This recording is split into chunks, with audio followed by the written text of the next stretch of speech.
Dnes sa pozrieme na príbeh jednej z najúspešnejších sond v histórii výskumu Marsu, roveru Opportunity. Táto sonda mala pôvodne fungovať iba 90 dní, no nakoniec prežila na červenej planéte viac než 15 rokov a prekonala vlastne všetky očakávania. Objavy, ktoré priniesla, navždy zmenili naše poznanie Marsu, tak poďme sa na to pozrieť spoločne na jej neuveriteľnú cestu skrz Mars. Ticho známeho sveta, krajina, ktorú by si človek takmer mohol pomýliť so zemou. No nepočuť tu štebot vtákov nad hlavou, ani šum vody pretekajúcej cez kamene, len šepot zvláštneho riedkeho vetra, ktorý sa preháňa piesočnatou krajinou. Toto je Mars a predsa v jeho tichu medzi cudzími dunami a prachom znejú hlasné ozveny niečoho veľmi ľudského. Roboty vyslané zo Zeme, aby skúmali. A jeden z nich má príbeh, aký nemá žiadny iný. Jeho meno bolo Opportunity, rover postavený na 90 dní, ktorý vydržal takmer 15 rokov. Šplhal sa po kráteroch, odolával búrkam a precestoval viac než ktorýkoľvek rover pred ním alebo po ňom. Ale jedného dňa sa zdvihol vietor, obloha potemnela a od Opportunity sme už nikdy nepočuli. Čo sa teda stalo s týmto neuveriteľne odolným roverom v jeho posledných chvíľach? A čo z neho zostalo dnes, viac než 7 rokov po tom, čo sme stratili kontakt? Všetko sa to začalo 7. júla 2003, keď sa na štartovacej rampe na Cape Canaveral zapálila raketa Delta 2 s roverom. NASA ho nazvala MER-B, čo znamená Mars Exploration Rover B. MER-A bol jeho dvojník, rover Spirit. Ale svet spoznal MER-B pod iným menom, Opportunity, alebo skrátené OPI. Solárne poháňaný, 6-kolesový robotický geológ veľkosti golfového vozíka.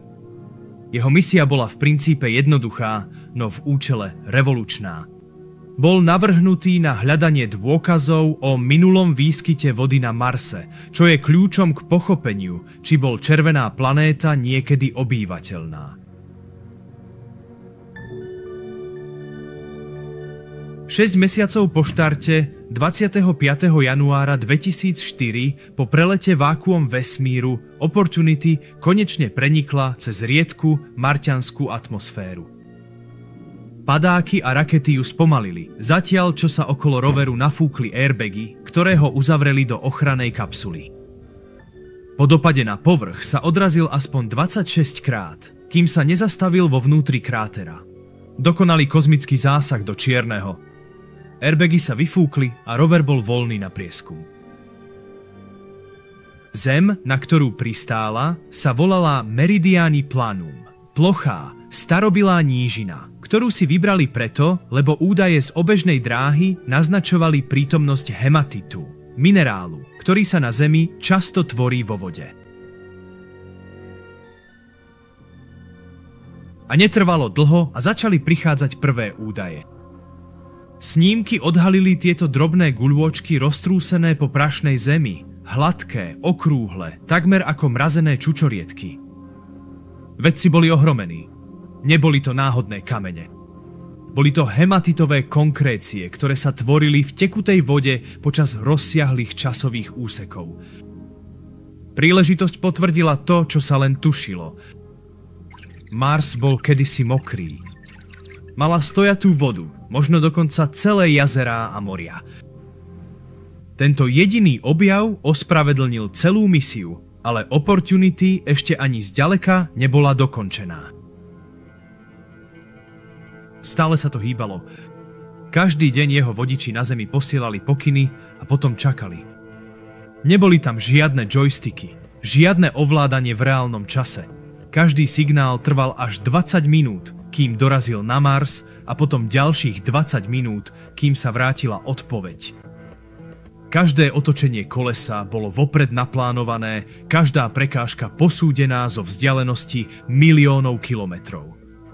Jasné, Mars je neúprosný, ale Opportunity bola postavená tak, aby prežila.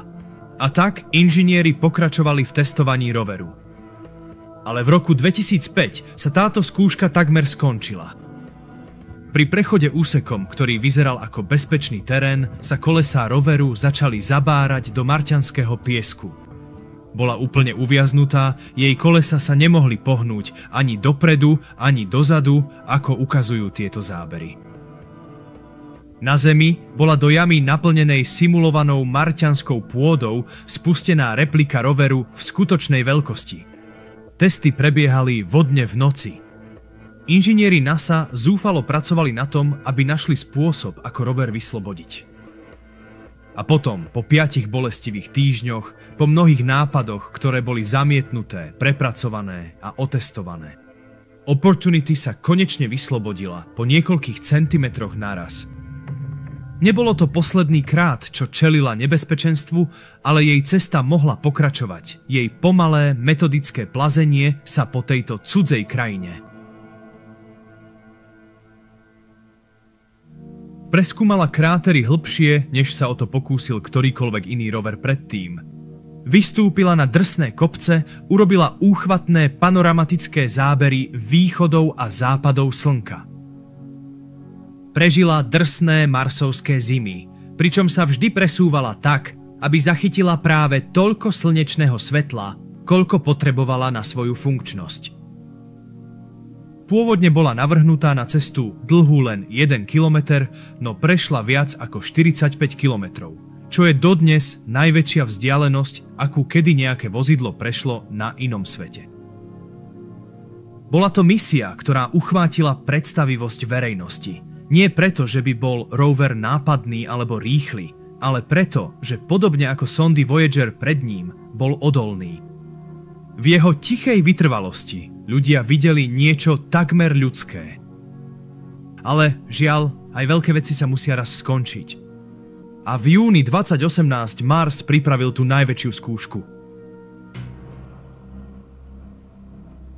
Začala sa formovať búrka.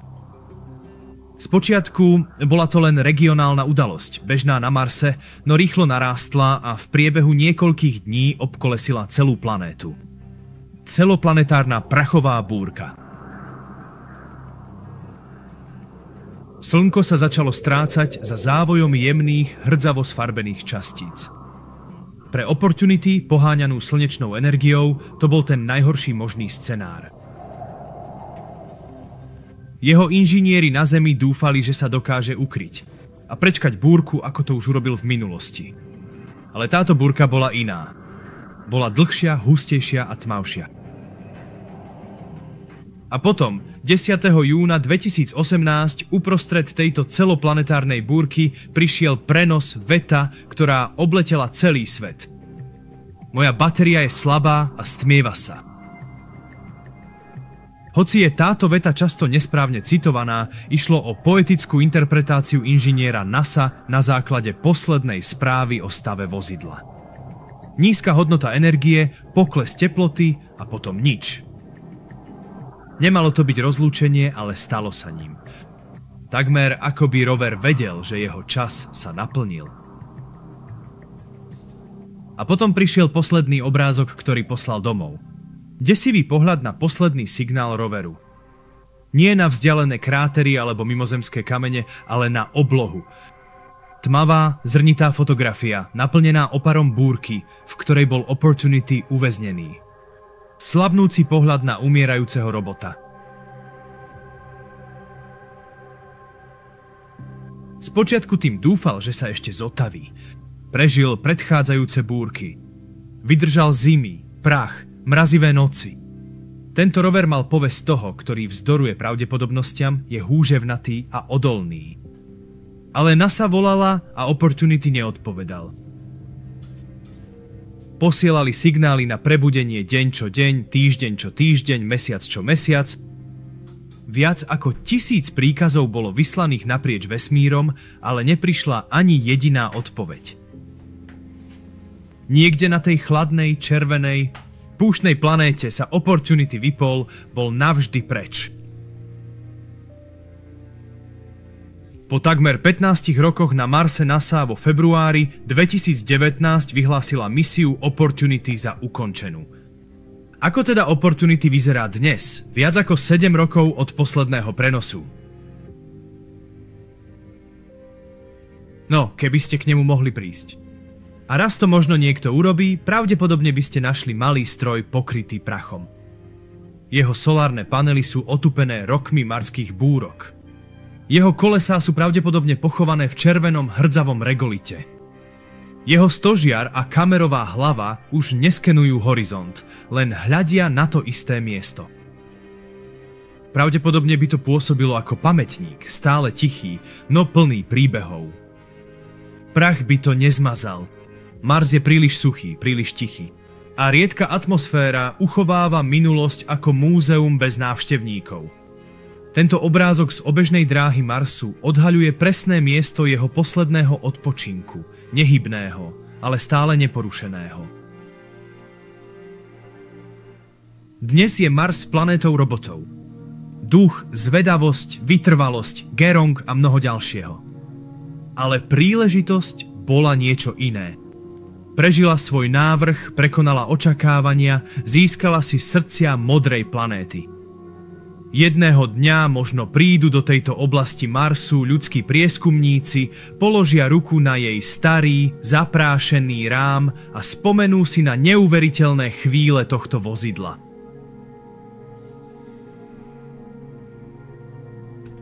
No takže link od tohto videa dám do popisku videa a zároveň tam pridám ešte aj kanál, odkiaľ som už čerpal, sa mi zdá, že tiež nejaké video, veľmi zaujímavé video tam má ohľadom vesmíru, takže skúste to aj čeknúť tam, keby ste chceli náhodou originál počuť.